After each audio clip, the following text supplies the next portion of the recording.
நம்ம மார்வெல் வந்து எவ்வளவோ கேரக்டர்ஸ் இருக்காங்க. அதில சூப்பர் ஹீரோஸ்லாம் திடீர்னு பார்த்தா நல்லா இருப்பாங்க. பார்த்தா அவங்க வந்து நெறைய விஷயங்கள இழந்ததுனால அவங்க வில்லன் பக்கம் போயிடுவாங்க. ஏன்னா, அவங்களுக்கு வந்து நெறைய விஷயங்கள இழந்துட்டேன். எனக்குலாம் இதுக்கப்புறம் முடியாதுடா கோத்தா நான் போறேன்டா அப்படிங்கிற மாரி வில்லன் பக்கம் போயிட்டு எல்லாரையும் அடின்னு போட்டு பொளப்பாங்க. எடுத்துக்கிட்டு நம்ம வாண்டா அந்த மாரி நெறைய கேரக்டர்ஸ் சூப்பர் ஹீரோவா இருந்து சூப்பர் வில்லனா கொடூரமா மாறியிருப்பாங்க. அதையும் பார்த்துருப்போம். இப்படி வில்லனா மாறுற இவங்க வந்து எல்லாத்தையும் இழந்துட்டாங்க. தனக்குன்னு ஒண்ணுமே இல்ல. இருந்த எல்லாமே எல்லாரும் பறிச்சுட்டாங்க. அப்படிங்கிற ஒரு விரக்தியில எல்லாம் வில்லனா மாறி கொடூரமா மாறுறாங்க. ஆனா, இன்னொரு பக்கம் அதே மார்வல் சைட் பார்த்தீங்கன்னா, நெறைய கேரக்டர்ஸ் என்னதான் இழந்தாலும், அதுவும் முக்கியமா இந்த மென் பக்கம் வந்தோம்னு பார்த்தீங்கன்னு வச்சுக்கங்க, இந்த பசங்க பக்கம்லாம் வந்தோம்னு பார்த்தீங்கன்னு வச்சுக்கங்க மார்வல் சைட்ல. பையன் புள்ளைங்க அவ்வளோ அடி வாங்கியிருப்பாய்ங்க. அடி 4 அடி, உன் வூட்டு அடி, என் வூட்டு அடி இல்ல. அந்த அடி வாங்கியிருப்பாய்ங்க. லவ்வுல, பணத்துல, காதல், தோல்வி எல்லாமே அடி பயங்கரமா விழுந்திருக்கும் பசங்களுக்கு மார்வல் சைட்ல. ஆனா, அவைங்கலாம் ஒரே ஒரு ஸ்மைலோட போயிடுவாய்ங்க. அதுவும் மெயினா வந்து நெறைய கேரக்டர் இருந்தாலும், இதுவரையும் மார்வல்லயே ரொம்ப கொடூரமான சொல்ல முடியாத, யாருமே இல்லாத ஒரு கஷ்டத்துல வாழ்ந்துட்டு இருக்க ஒரு கேரக்டர் யாருன்னு கேட்டீங்கன்னா, டெஃபனட்டா எல்லாருக்குமே தெரியும். ஸ்பைடர் மேன தான் சொல்லுவோம்.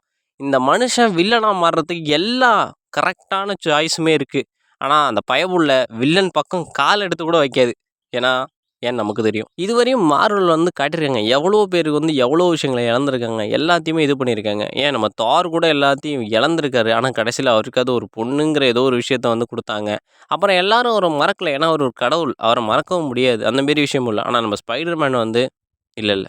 நம்ம பீட்டர் பார்க்கர் வந்து நெறைய விஷயத்துல மார்வல் சைட்ல ரொம்ப, ரொம்ப ஒரு இந்த டீனேஜரா ஒரு யங்ஸ்டரா இருந்து அந்த ரெஸ்பான்சிபிலிட்டீஸ குடுக்குறது வந்து நம்ம ஸ்டான்லி ஐயா வந்து பெருமையா வச்சிருக்காப்புல.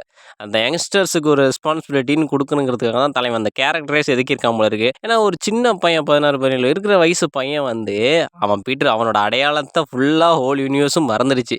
இது பத்தாததுக்கு அவனோட ஃப்ரெண்ட்ஸு, ஃபேமிலி எதுவும் கிடையாது. அவன் உயிரா நெனச்ச ஆன்ட் மே, அப்புறம் அங்கிள், அப்பா, அம்மா யாருமே உயிரோட இல்ல. இது பத்தாததுக்கு திரும்ப திரும்ப பார்த்தா ஏகப்பட்ட வில்லைங்க வந்து நம்ம ஸ்பைடர் மேனுக்கு குடைச்சல் குடுத்துக்கிட்டே இருப்பாய்ங்க. அதையும் பார்த்துக்கிறோம். ஆனா பீட்டர் பார்க்கர் அந்த இது எல்லாத்தையும் தாங்கிக்கிற வலிக்கு ரொம்ப ரொம்ப கஷ்டமானது. அதனால தான் என்னதான் இவ்ளோ வலிகள் இருந்தாலும், அந்த பயபுள்ள வந்து நான் வில்லன் பக்கம் போமாட்டேன்.